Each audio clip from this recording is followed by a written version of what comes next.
Hello, Professor Maier. What a pleasure it is to have you with us today. We are so excited for the opportunity to talk to you and learn more about the science of longevity and aging. Thank you for having me. Now, before we get into this exciting topic, I would like to tell our viewers of your background.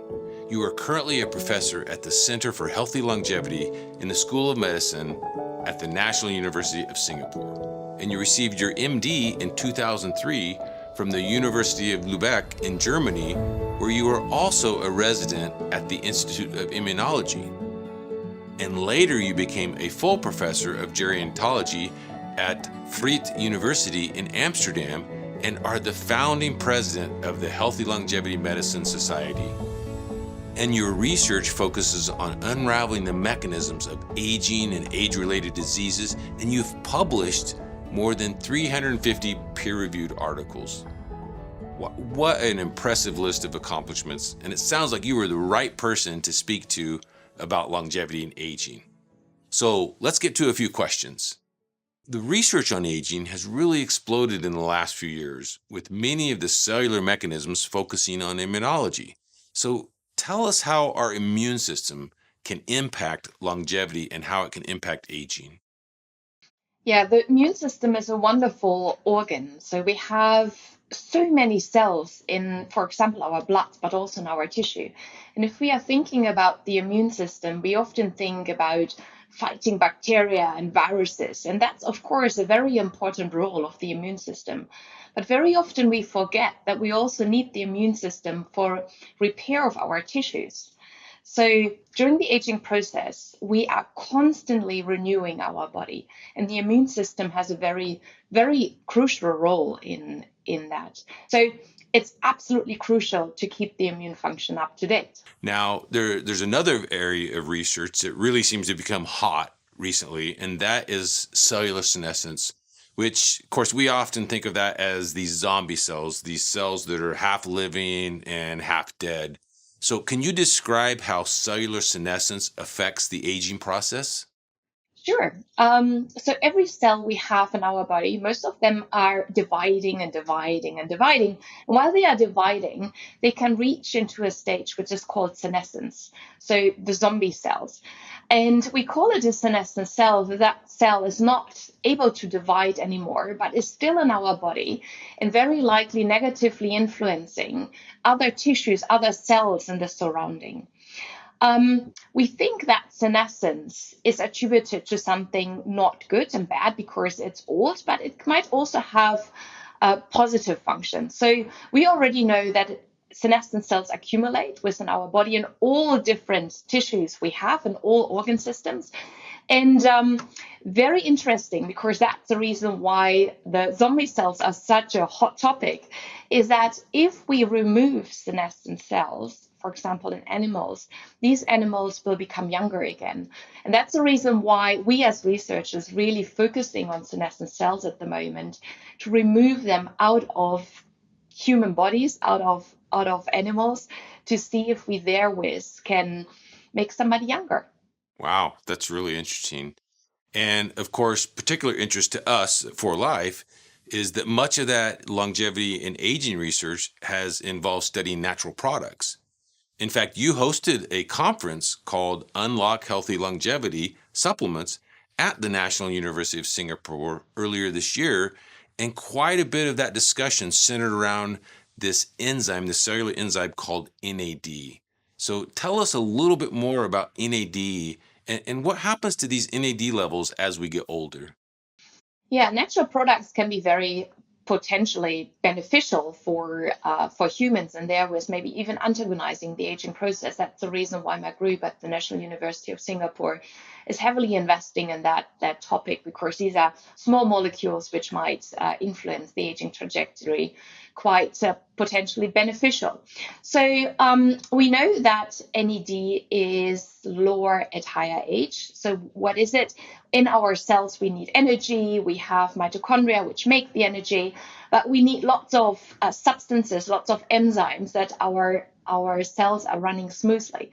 So in one particular substance we need is NED, and that's being found to be lower in older individuals.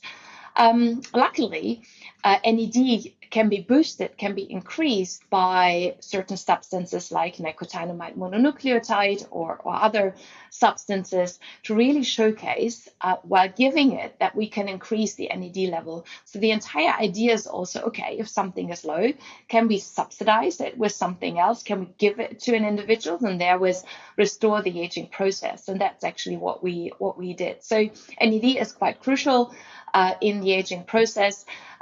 We do not understand in full detail how it works and how much NED we need, but we know, yes, it's absolutely crucial. Okay, and you've actually published a couple of research articles on the clinical benefits of NMN and how it's able to increase NAD levels as well as physical performance. And in fact, it was that research that really influenced us to include it in our product. So thank you for those studies. Now, last question. There is an ongoing discussion of genetics versus lifestyle and what impacts our aging the most. And depending on the research, I've seen that anywhere from being a lot of an impact or not much of an impact by lifestyle. So, in your opinion, as far as lifestyle choices and, of course, supplementation, what can consumers do to navigate this complex aging process? So first of all, do not rely totally on your parents, which means on the genes you have been given from your parents. The contribution of genes are roughly 20-25% with regards to the lifespan and the health span. So how long you're going to be living and how healthy somebody is. So it's roughly 20-25%. What the rest is, we think this is what you do with your genes. So what kind of pages of the very nice book, your genes, you are reading, and how you behave, actually. So lifestyle has an important factor. Very importantly is, yes, to move and to eat less, very oftenly is eat healthier.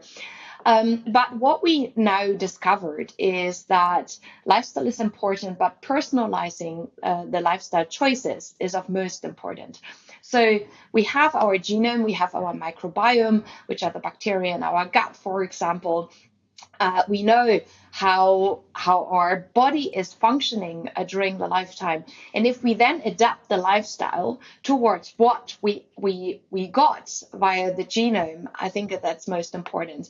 So if I summarize it, it is, yes, having a healthy weight, which means not being overweight and not being obese. That's very important. But also nurturing with food, for example, the gut microbiota in a most efficient way. If we are talking about physical activity, it's not only to move every day and have the 10,000 steps.